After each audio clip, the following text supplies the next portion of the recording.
It's back his time. Gentleman from Texas. Thank you, Mr. Speaker. I'll yield myself the balance of our time. Without objection. You know, I'm driving to the airport early Monday morning on the way back up here for another week in Washington. Price of gas was $3 a gallon in Texas in February. Now that's bad news because by the time you get to Memorial Day, the peak of the summer driving season, gasoline is always $1 more than it is in February. So look, the president was able to bring the price of gas down artificially by depleting our emergency reserve. And who does that? Who does that? Who spends all of their emergency funds and said, good on me, I brought the prices down, when you didn't do anything to increase the supply? Now here's the good news.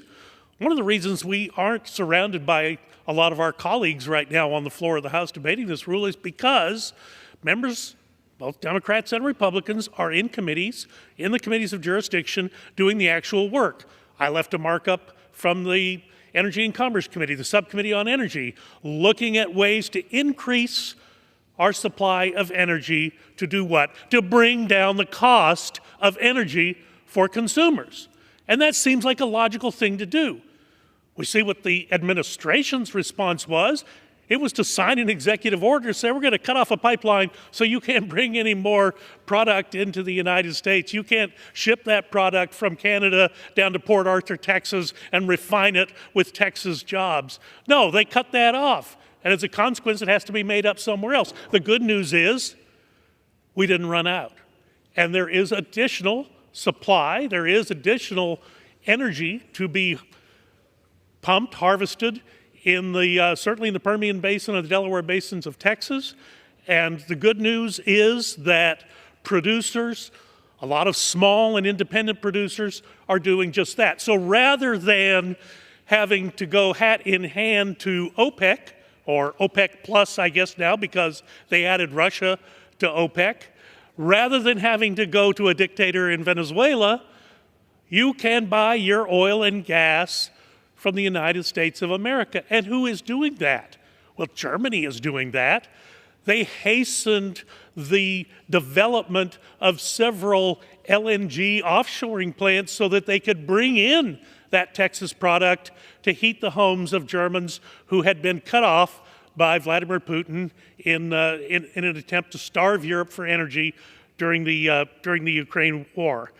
You know, one of these bills that we're debating, the rule that we're debating, will allow a bill to come to the floor for debate on looking into the cost of executive orders. I already referenced one of those executive orders, one done on the very first day of the Biden administration, which was to negate the Keystone Pipeline.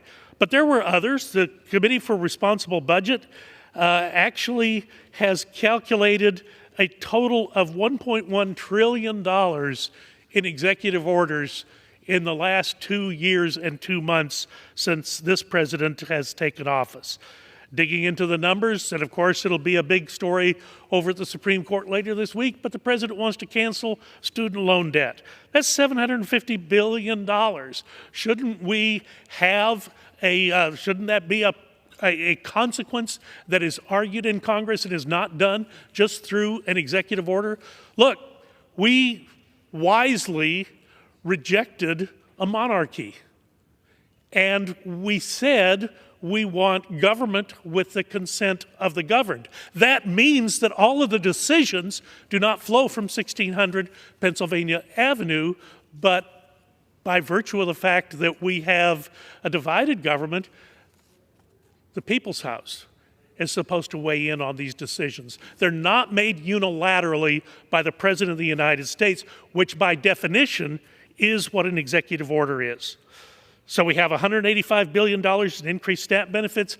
Maybe good, maybe not. The gentleman from Massachusetts and I agree on programs that tackle hunger in this country, but shouldn't we, as members of the People's House, have the opportunity to debate that rather than the decision simply made by one individual down the other end of Pennsylvania Avenue?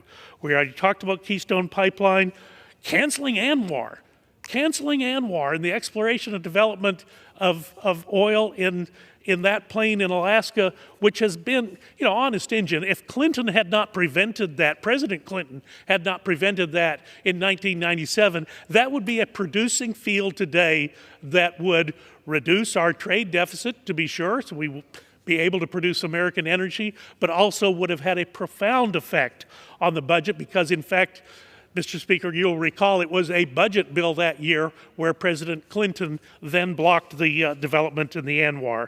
What about repealing President Trump's rules on the waters of the United States and the NEPA streamlining rules?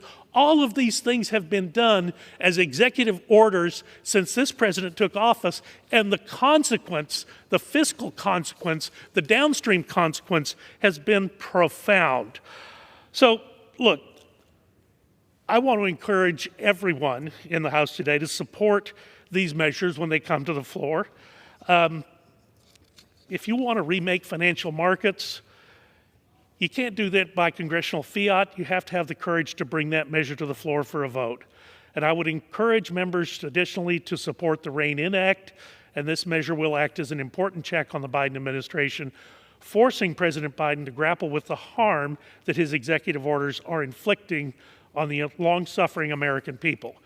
Mr. Speaker, Republicans remain united in pursuing legislative policies that put the American people at the forefront, put them ahead of the special interests, put them ahead of the army of lawyers and lobbyists that occupy this town. Let's put the people of America first. I yield back the balance of my time and move the previous question on the resolution. Question is on order.